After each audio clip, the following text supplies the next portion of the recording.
Thank you for coming today. One of the great benefits of CIS membership, I think, is the bringing together of colleagues from the university sector and the school sector. And it's something we can develop further, we feel, so that the best of school-based and school partnership research in education and in international education in particular can be brought to our wider audience, and vice versa, the schools working with the universities to share their emerging questions, inquiries and practice. Our first presentation this morning is deliberately the first of the day because it epitomizes the university school partnerships in research-based inquiry. And it's my pleasure to introduce Bev Shaklee to you. The session this morning is very much focused on professional development. Schools are increasingly called upon to provide substantive professional development for the faculty. Often the choice available in terms of the forms of professional development is somewhat mind-blowing, and Bev's work has focused on the partnerships between schools and university. And is an example of the successes of navigating the challenges of implementing effective school-wide inquiry.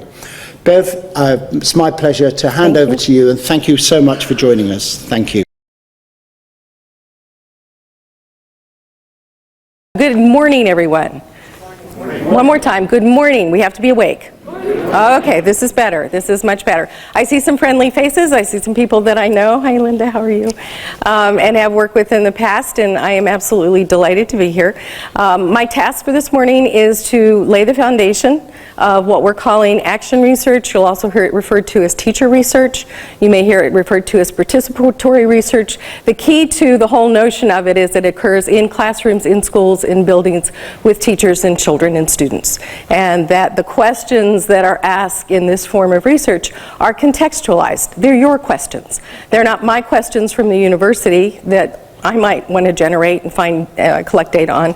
They are the questions that emerged from classroom practice. They're the questions that emerged from reflection. And so we're going to talk basically about it in general, and then each session that you have will add an increment to it, how it's been done school-wide, how it's been done individually, how would you move it forward in your particular building. So I'm going to lay the foundation for you. The slides are available to you if you haven't already downloaded them or you don't have them accessible right now. So feel free as we go through. And if you have questions or if I'm unclear and you would like to ask questions during the course of the session, I don't mind that at all, but I will leave some time at the end of the session for you also to ask questions if that works for you all. So when we're talking about the notion of action research, from our perspective, those of you that have been doing this for quite some time realize that it actually was created somewhere around 1947. A man by the name of Kurt Lewin coined the phrase action research, and his focus was really on applied research practice for social change. That was really what it was all about. And he was moving us away from the notion of the university being the sole source of research, the university asking the questions, the university collecting data, and into classrooms to be able to say, there are real questions here that need to be asked. There's evidence that needs to be collected, and we can make sense of this. And so we can join together to make sense of the real world of practice for classroom teachers and in schools. And so he actually started some of the original work, and it's expanded tremendously. There, McTaggart in Australia, you have Jack Whitehead at the University of Bath. You've got action researchers all over the world. And they continue to add to practice. It's called something different in a couple of different places, but generally they're all talking about the same kind of thing. For us in the United States, in teacher education, there was a resurgence of using teacher action research in the late 80s in strong teacher education programs. I'm not going to tell you everybody used it, but in strong teacher education programs, they used it to foster critical reflection. They used it to help novices and master teachers think more deeply about their practice. And not only to think more deeply about their practice, but then to be able to capture what they learned. Because one of the things that happens to us is we struggle with a problem in the classroom. We all do. If we have novices in our classroom, oftentimes that problem has to do with classroom management. Anybody ever have that in your school? A novice struggling with classroom management? So that's a good question for them to answer. All right? It's a good practice for them to investigate. It's some place that they need to start. And so as we think about those types of opportunities, types of inquiry, what happens oftentimes is the teacher makes a change. Maybe gets mentored by another teacher, maybe talks to a colleague, may come and talk to you. You may have a school-wide management plan for your students and those kinds of things, and they make the change. And then the next year, they're back in the exact same spot, and they forgot what change they made because they didn't keep track of it. There was no archive, there was no study, there was no data to say that this year I'm going to go back and now I'm going to improve my practice yet again, and I'm going to start with what I did last year and I'm going to build upon it. And that's mostly because, not because they don't want to remember, it's because they're so busy. And they have so many things that they're doing in the classroom and so many kinds of things they're trying to do with curriculum and assessment and those things. And so one of the things that action research does for you is it allows you to keep track of what your changes are over time and keep track of their effectiveness. So you know whether or not you want to replicate it or whether or not you want to do something else. So some of our questions for today that we're going to talk about is, how does using action research promote differentiated professional development? I'm a very strong believer, and have been for quite some time, that our professional development for teachers is not always suitable. And I'm not suggesting that conferences aren't great and a good place for teachers to go. And I'm not suggesting that what you're doing in your schools or people that you're bringing in are not suitable for them. But if you look at the levels of development of your teachers over time, you know that they are not the same if they've been teaching for 15 years and they are coming to your school with 2 years of in-service. And yet we give them all the same professional development, as if they were all the same. And they're not. Just as our students are differentiated, our teachers are differentiated. So we're looking for ways in which to meet rather than haphazardly, you guys all go to this series of workshops, you guys all go to this series of workshops, and oh, by the way, we're going to have a wonderful math expert, and I know some of them and they're great, but we're all going to do the same thing. They're not in the same place. They don't think the same way. Developmentally, they're not the same as teachers. So one of the things that AR can help us do is differentiate professional development and target them where they are. Help them if they have a weakness. These are the kinds of things you can do with action research as you get more and more sophisticated in practice. And some of you may be using it exactly that way in your particular school. How do you foster critical reflection with teachers? We know that critical reflection makes a difference. If you want research, I'll be happy to send it to you. But we also know that teachers don't have a lot of time for critical reflection. Think about their day. Think about your day. When do you get to critically reflect? Supriya and I were talking this morning. My critical reflection time of day is 4 o'clock in the morning. I actually called my mom at one point in time and I said, Mom, was I born at 4 o'clock in the morning? Why do I struggle with the world at 4 o'clock in the morning? Why is that my time of day to be critically reflective? But it really is. I don't know if it's because I've finally gotten some sleep and there's a little space and a little time, but it's difficult to find that time to think critically about practice during a busy school day. This kind of a model buys that time for them. It makes it a planned part of time so that they really are able to think thoughtfully through their practice and think about what's working and what's not working and what do we want to change. So that's another reason that we take a strong look at action research. How does it find real-world problems? Hypothetically, and certainly when applied research came along and action research came along, everything was done in the laboratory. Some of you, well, none of you were in school during that period of time, so later on. But it was psychology, sociology, anthropology. They were doing the experiments, they were doing the studies, they were doing the field work, and education just was. There weren't a lot of people who were really studying education for quite some time. And then they started the practice of trying to understand, what is classroom practice all about? What makes it work? How does motivation work with kids? How does self-regulated learning work with kids? And we're still asking those kinds of questions. But now we're not only asking them from an academic perspective, we're also asking them from a school-based perspective. So if I'm going to talk, we'll go back to your management plan for a minute. I don't know how you set up your schools. I don't know how your teachers are doing it. I have been in international schools where they have a management plan for the entire early years. Pre-K through grade 6, the management plan is exactly the same. Stability, consistency. All the teachers know what they're supposed to be doing. All the children know what the consequences are, the expectations are for their behavior, which is part of the reasoning behind that. But if you're trying to foster self-regulation, and if you're trying to foster independent, autonomous development on the part of students, you shouldn't be using the same model for kindergartners that you're using for 5th graders. That model should evolve over time, developmentally, so that they become increasingly more independent and autonomous under supervision, guided autonomy we'll call it, as they move forward. We know that that's the case. And so we look at the management plan in a school, we might want to ask the question about, is it age and developmentally appropriate for the goals and outcomes that we have for our students? And so you want to move in that particular kind of a direction. And finally, how does it influence learning engagement? And those are some of the questions that our teachers have been asking and will continue to ask. And so when we talk about this, we do this, action research is like at 3 different levels, I would say, where we have been working over a period of time. One, it's embedded in all of our teacher preparation programs. We probably have 25 different programs, and I'm talking advanced master's degrees and licensure and stuff like that. There's not a program that we have right now that they do not do action research in their own classrooms. IB does it, ELL teachers do it, elementary teachers do it, everybody has to do an applied action research project in their classroom. And that's been since 1990, and even before. In the 80s, other colleges and universities were using it, and it's a part of teacher practice.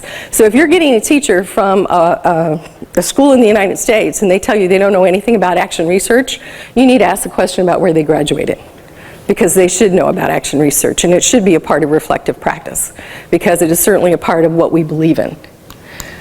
We also have, a number of teachers in your schools. To date, right now, and this is a little plug for Mason, but you know I couldn't stand here and not do this, there are about 1,400 graduates teaching in international schools in 40 countries around the world. I can tell you every single one of those 1,400 people know how to do action research. So if they're in your school and you want to start an action research group, this is a person you can call upon, because they can also call upon the resources that we have in order to be able to do that. And then we have advanced graduate programs as well, and all of them, which is related to National Board of Professional Teaching Standards, they all do action inquiry research as well. So the history is long and it's deep. There are lots of people who can support efforts in schools, and all of these are jointly planned. Again, this is not the university coming down and saying, I want to look at your kids. This is you deciding to look at your students. This is you making decisions about what's important in practice. This is an individual teacher saying, I really do need to improve this part of what I'm doing. And this is what I'm going to focus on over time. Some of the questions that they will ask will be questions that you can answer for them. You could tell them. What's the difference between telling somebody something and having them learn it themselves? Anybody want to take a try at that? What's the difference between me telling you how to do something and you investigating it and learning it yourself? Which do you think works better? We learn through experience, we learn through doing. Okay, so we learn through experience, we learn through doing. Teachers do the same thing. Adults do the same thing. If you know Tom Gutsky's work on professional development, Tom would tell you that in order to capture adult attention, you start with what their problem is. You put that on the table first. You have a teacher identify problem, not in negative, concern, issue, area, something that I want to work on. And only after you've helped them identify the problem and you start to address how to address it and how to collect data on it, do you talk to them about the theory of self-regulation and why it works that way. And he says we often do it the wrong way. We often want to talk about the theory first, and then we want to tell them why they should do it. And we should really start with whatever their issue is and start with how to solve the problem. Action research starts there. It starts with how to solve the problem. And problem is a good word as well as the other. So there are lots of ways to do this. There's why. And you will have in this presentation and online a list of references and resources for you if you need it. But these are the kinds of findings that we're seeing in schools that you all are replicating, those of you that are doing action research, about what happens in a school that gravitates toward action research, teacher research, or one of these kinds of forms of inquiry and investigation in the building. We're seeing system-wide school improvement. It has a spillover effect. It affects not only the team or the individual teacher who's doing the work, but it affects their colleagues and the group around them. It changes the nature of conversations in schools. And in some faculty lounges, you need to change the nature of conversation. You know exactly what I'm talking about. So the questions become academic. The concerns become social and emotional concerns about the children. And the ethos of the school actually improves over time because of the way that the inquiry is handled. We know that it provides systematic staff development. Again, it's a long-term project. It can be short-term or long-term, and I'll give you some examples in just a minute. We also know that it's differentiated. I don't do an action research project the same way with my novices as I do with my senior teachers. Their questions are different. What they need to investigate is different. The fact that they need to share what they learn is really important. But they're not going to have the same questions. And so we want to be able to use it that way. It's cost effective. Sorry. It is cost effective to do action research in your building. If you have budget concerns about doing professional development, this is one way that you can address both the need for systematic staff development and the budget concerns that you have. And there's lots of online support for action research projects and people who can help you online that you don't necessarily need to hire a consultant or to have someone in your building to actually do it. And that's helpful to it. It does foster lifelong learning. So what is it? If you Google action research, you will find 65 different definitions. But basically it is taking a look at an authentic, contextual question and setting up a means to solve the problem. A means to try things out, a means to practice. If you want teachers to change practice, one of the ways to do it is to engage them in action research, because they find out the efficacy and the usefulness of the practice. They see whether or not it makes a difference with children. All of those things happen through action research. It looks at the environment. It looks at the data you have. One of the key things about doing action research is you are, I have to be careful about how to say this so it makes sense. You are pulling from what exists in that classroom, in that school, and in that building. You are not adding additional data. You're not saying, okay, now go do X, X, Y, and Z. What you're trying to do is you're trying to grab hold of the information and the evidence that you have in the classroom, take more time to make sense of what's going on with it, and then take strategic action based on it. And it's really very cyclical. We tell our students, if you're an action researcher, it is a lifelong event. It never ends. A cycle may end, but you will re-engage. It's a way of thinking about teaching and learning, inquiry-based way of thinking about teaching and learning. You're always a problem solver. You're always a detective. And you have teachers like that in your building. They're always asking the why question. What's going on? How could I enhance this student's learning experience? How could I help them learn that? Why are they struggling? What could I do differently? They've already got that disposition in the way that they teach. You've got other people that you need to foster that disposition. It isn't just, here's the curriculum, here's the teacher. It's here's the curriculum, here's the teacher, here's the student or the child, and here's the interface. And what's going on in that interface makes a difference with that. So this is just the one I have. I'm not going to go through this, but you've got it. If you ever need to know the difference between quote-unquote scientific research and action research, they actually define the two and separate them out. One thing about action research, when you do share it throughout the day and have some conversations about what you're doing, you can't do my action research and I can't do your action research. I can see whether or not we have similar questions. I could share what we found out in our building or our classroom or our school, but it's not generalizable in the sense that if, you know, this school found out this thing, that you should automatically change your practice. Context is different, your students are different, your curriculum might be different. So it's not transferable. What you can do is really look at it to see if this is a similar question, but I can't take the findings from one building and apply it to another building, because the whole environment is different. And that's what they talk about in terms of it's not generalizable. It's useful at the contextual local level, and that's where you want to stay. And, you know, obviously the action research itself is bottom up. It bubbles up from the day-to-day life of teachers and children, teachers and students. That's where the questions come from. And that's how they bubble to the top. And so it is less top-down. What you do as an administrator, what you do as a school head, is you scaffold the ability of your teachers to do action research. But you don't necessarily identify, this is the question we're all going to research, unless it has bubbled up. All right? And that's really what you're looking for, is what's coming up, what's rising to the top, what's a constant kind of question that we're having in the building.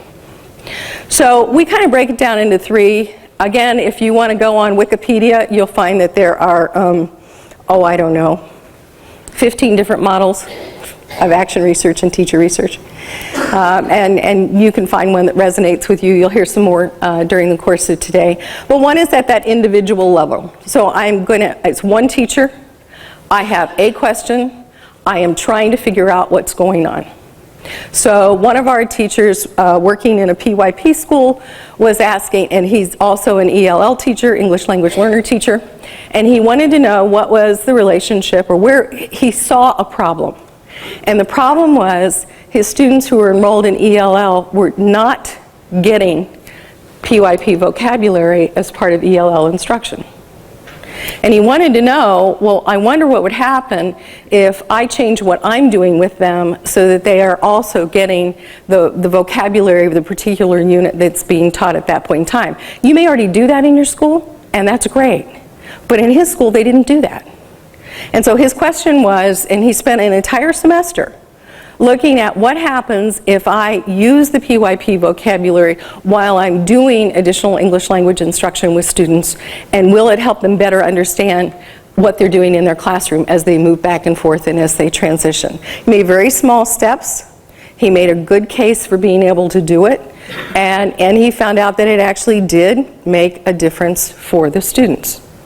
One, they were more comfortable with the content. Two, they felt like they were interacting more effectively. And three, the teachers had some documentation to indicate that it improved their achievement when they were working in those particular areas. That's a personal question. You may not have that question. Nobody in your building might not have that question. But he wanted to know how to improve his relationship with the regular classroom, with PYP learning, because the ELL instruction was not connected. And he wanted to figure out if there was a way to do that. Then you can have collaborative, which is usually a volunteer group, and it's smaller. Could be a grade level, it could be a team, it could be a group within your building that decides that they're going to collaborate over this period of time, and they're going to do that. And then in some cases we have school-wide action research, that what bubbles up is a common question among all of the classrooms, among the entire school. And everybody decides that they're going to systematically investigate this question over time. And so you have that indeed. These are also forms of action research that you've heard about, you've used, you have teachers who do them. They're teacher research models, whether it's a case study or it's an appreciative inquiry. So all of this language kind of dovetails. All of it can come under the heading of teacher research, although what would happen is that they would tell you that the task itself is innately different. That there is a way that you are looking at this problem. There's a lens that you are looking to address a particular question. And so appreciative inquiry is really like trying to look at the best in everybody. Has anybody in your building ever, or any of you, ever used strength finders? You know what strength finders are? Yeah. All right, strength finders is a model, and you can chime in if I don't explain it correctly.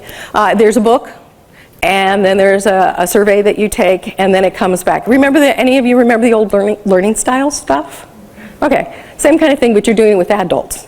What are the strengths of your team in your building? And then how do we put those people together to be more effective when we address an issue or a concern or a problem? So who's got a talent in this kind of area that is willing to share that talent? That would be appreciative inquiry, because what I'm trying to do is I'm trying to find out on my team or in my building, what are the strengths of the people? What do they bring to bear in this situation, in this environment? And then how can we call upon those strengths? It's also probably the difference between some buildings, I haven't seen it as much in international schools, but certainly in some of the public schools. You know, they have a deficit model. Their mindset is, what's wrong with the kids? What's wrong with the kids? What haven't they learned? What don't they know? Why aren't they doing what I need them to do in the classroom? We call that a deficit model of thinking about your students. Appreciative inquiry is trying to flip that into an appreciative model of what can they do? Not, you know what they don't do. If I write a note that says that that Tommy, if there's a Tommy in here, I apologize, that Tommy sat down for 15 minutes today. As a teacher, I know that that's telling me that that's really good for Tommy, because Tommy doesn't usually sit still for 15 minutes any day. I don't need to write down that Tommy was wandering around the classroom for 45 minutes. I know if I write down that he did sit down for 15, what that means.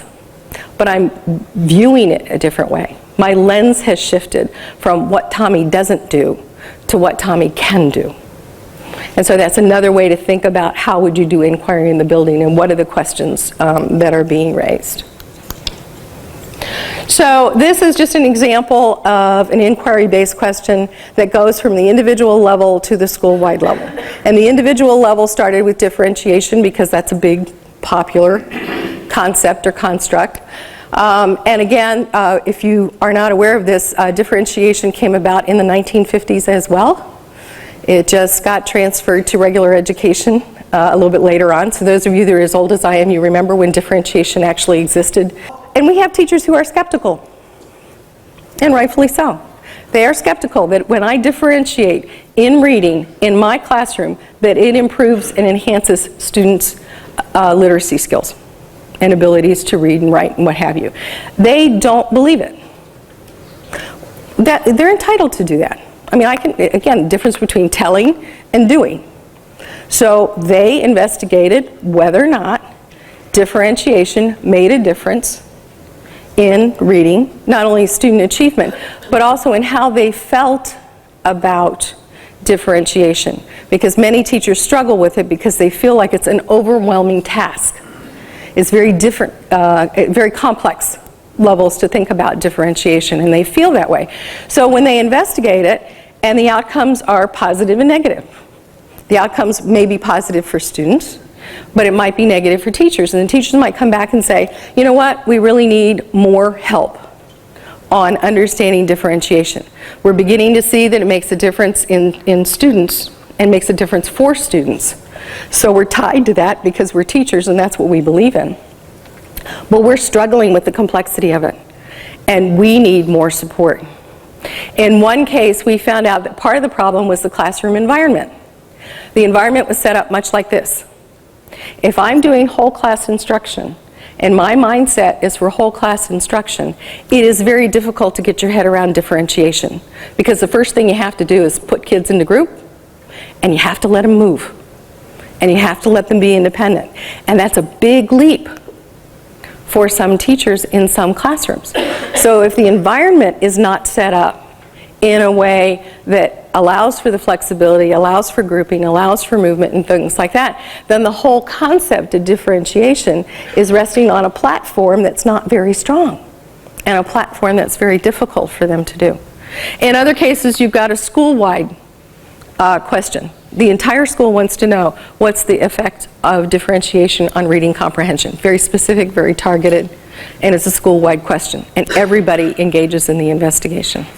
And there are levels of complexity, and part of it is how to get teachers to help to ask the questions and ask questions that are actually researchable for them. Occasionally we get huge questions, really big questions, that are, they're probably questions that need to be answered, but they're not going to be answered in this school by that particular group of teachers at this point in time. So one of the things you want it to be is you want it to be a doable question. A question that you actually can have evidence about, collect some documentation on, and make some sense of. In a period of time that also gives some, frankly, reinforcement to the teachers that they are getting information back that they can actually use. And so that's part of the cyclical process. So the action research cycle is very simple. It's a circle. It keeps going. It's recursive. This is one model. There are lots of other models that look at the same thing. The whole notion is, though, the fact that it is ongoing and that it continues. And every cycle generates more questions. And then at some point in time, you have to help people sort those questions so that they have some that are more meaningful to them than others. And so those are the ones that you want to go after. You can end up with 25 questions, but you're not going to research all of those. You're not going to do an action research project. So you want to pick those that are actually the most meaningful to the people who are working on those. And then there's the planning process. There's a piece called reconnaissance. If you were doing an academic paper, and many of you have done that, you did a lit review. You went to the library, you find out what the literature says, and you read it, and you usually ended up putting it in a paper. You turned a paper into a professor like me. They may have graded it, they gave you some feedback, and you never saw them again. You never thought about what you wrote again. That's my impression, and I work there. So what you do here, though, is you do want teachers to do some reconnaissance. You want them to look inward and outward. This is not a literature review. We're not sending them to the library. What we do want to know, has anybody ever done this kind of work before, and what did they find out? You know, is there something here we could learn from? Is there a strategy or a process that we could engage in order to do that? So you do the planning and the reconnaissance, and then you design implementation. What's my action going to be? What am I going to try? What am I going to do? How long am I going to do it for? What's the process? What's the timeline that I have here? And you are sketching those things out. You're not writing a paper, but you're sketching yourself an outline of what you're trying to accomplish and where you're trying to do it. And then after I've tried this thing for a little while, I'm going to try and make sense of it. What happened? What actually happened when we did this? So let's take a look. I think this next one is, yeah. This is a group of third grade teachers who did lesson study, which we consider to be a form of teacher research or action research. How many of you do lesson study or have done lesson study in your buildings? Okay, some of you have. Lesson study is basically looking at a particular instructional plan, model, lesson that you have done, and you figure out that it's really not working. I'm sure none of you were like I was when I was a first-year teacher. I can tell you honestly, I love them. I truly don't think I did them any harm. I'm not sure what I taught them. And I was a first-year teacher a long time ago. What can I tell you? But in this case, there were a group of third-grade teachers, and because it was part of a standardized test, which you know we have a lot of in the United States right now, they had to do permutations. All right? So they had to do a prediction of how many, a combination of how many elements would go together, how many total could you get out of this combination of particular kind of factors. And the kids were not, in particular, the girls were not passing this portion of the test. And the teachers wanted to know why the girls weren't passing this portion of the test. And so they did a lesson study model, which basically starts with looking at the way you are teaching. You're investigating your teaching. Asking for support help. So they asked the mathematics coach to come down and do a demonstration lesson on teaching permutations so they could see what it's really supposed to look like. Okay? It's a high-flying lesson, really done well. They want to take a look at it and they want to see a model. So they're looking at a model. And then they go back to their classrooms and they do the model demonstration while the other teachers are observing and trying to give them feedback. All right? So one of the things that they were trying to figure out is, what's the problem? Why are the girls not being able to do these permutations? What's going on with them? And they thought, first we start with classroom practice, we start with how they were taught, and then we're going to keep looking layer after layer to figure out what's been going on with them. So they decided that the way it was presented in the book was really quite abstract for some third graders, and so they used, they're using Loris Malaguzzi's work out of Italy to take a look at moving from symbolic representation or abstract representation back to concrete representation. So what happens when I actually put it in front of them? What happens when I give them sets to combine to see what the permutations are going to be? Well, guess what? Didn't work. Didn't work. Still was not working. So, you know, you're really struggling. What's going on here? Some of the kids are getting it, some of the kids are not getting it. What's going on with this particular lesson? So once again, this time one of the male teachers came in, and he literally brought combinations. He brought 6 pair of pants, he brought 8 shirts, and he said to the class, boys and girls in the class, how many combinations can you make? Permutations, how many combinations can you make? What's your total figure going to be? Once again, this time we got an answer we could do something with. And the answer from the girls was, well, you could make 28 different combinations, but only 6 of them actually go together that you would wear. So when you're thinking about how, you know, how are kids thinking, they were trying to get at the metacognitive mathematical thinking.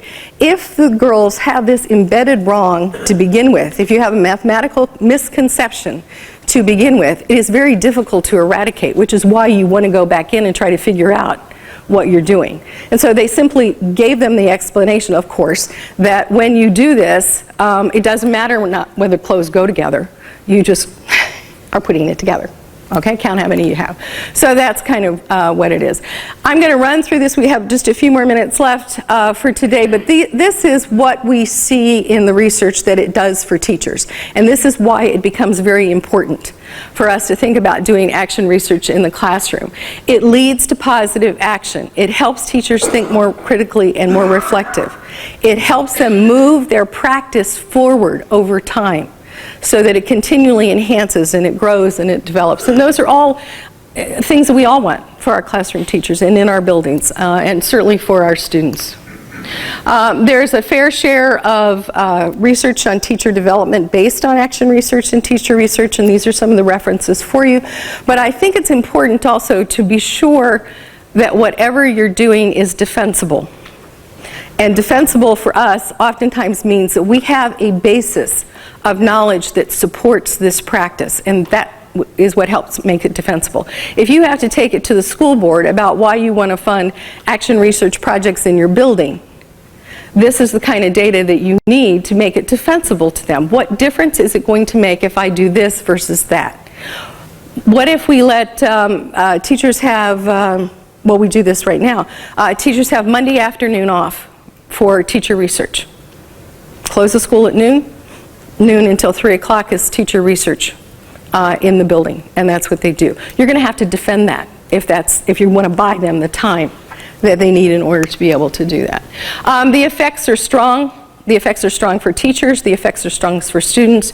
The effects are strong in your building for the environment and for the way in which you live your lives. And so I think those are all really positive kinds of things. The interactions between and among teachers are much more positive. They're at a higher plane. The conversations are stronger and better about practice, about teaching and learning, about the environment that we're creating in the building. And I don't know anybody who doesn't want that to actually happen in your particular building. This is a list of resources for you that are all online resources. And believe it or not, I did put Wikipedia in, even though we tell our students the Wikipedia is not research. But they happen to have a really good list.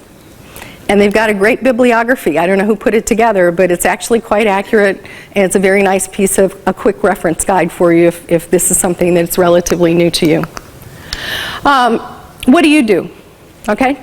You're the school head, you're the principal, you're the leader of the group. What is it that you do to scaffold? And I want to take just a minute to do this before we close. You have to buy them time. It takes time to do inquiry. Planning time, purposeful time to discuss it, time to collect evidence. One of the things that happened when we first started some action research projects with our local school district is they collected a ton of data. I mean, they had reams of data. And when we went back, and we were there 8 times during the school year with them, and we went back in January and we said, boy, you had all this interesting You know, the stuff you had found out in December, what are you doing about it? Well, we're not doing anything about it. Why aren't you doing anything about it? Because we don't have any time. So you, as the leader, need to provide time for the inquiry. You need to help them find the online connections or the face-to-face connections through the members forum of people who can support them while they're doing action research, so that they don't give it up easily, that they don't get themselves scared and then say, I don't know what to do with this, or they get data that they don't know how to make sense of, that they need some outside kind of online consulting that would help them do that.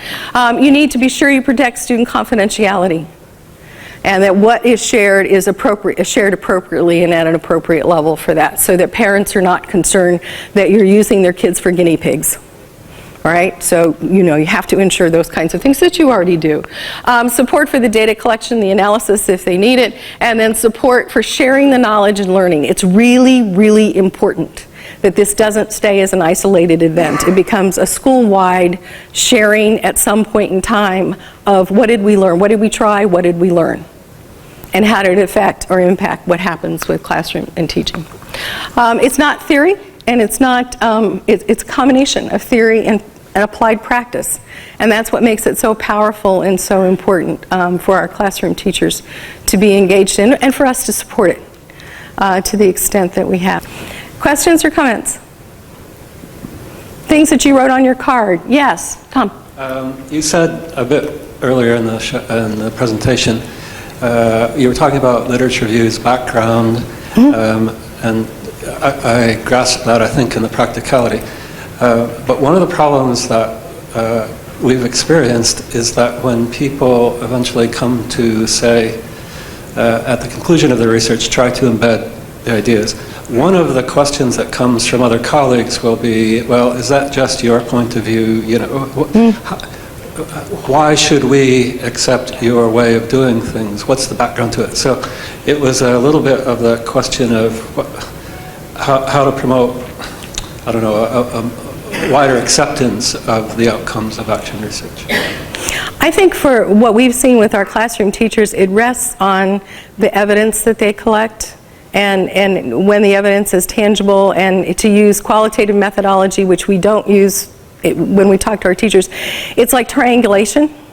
I've got source here, I've got source here, I've got source here. I've got observation, I've got student work samples, and whatever else it is that they've got. Those three things together make it relatively reliable. So in this classroom, in this practice, actually has some substantiation. Do those other teachers need to try and figure out how it fits into their grand scheme of things?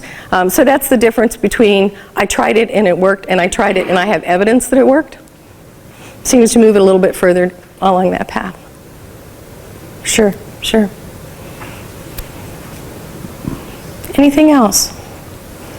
You're my timekeeper. That's why I keep looking at Graham. I don't want to go over my time. Thank you very much. Thank you. Appreciate it.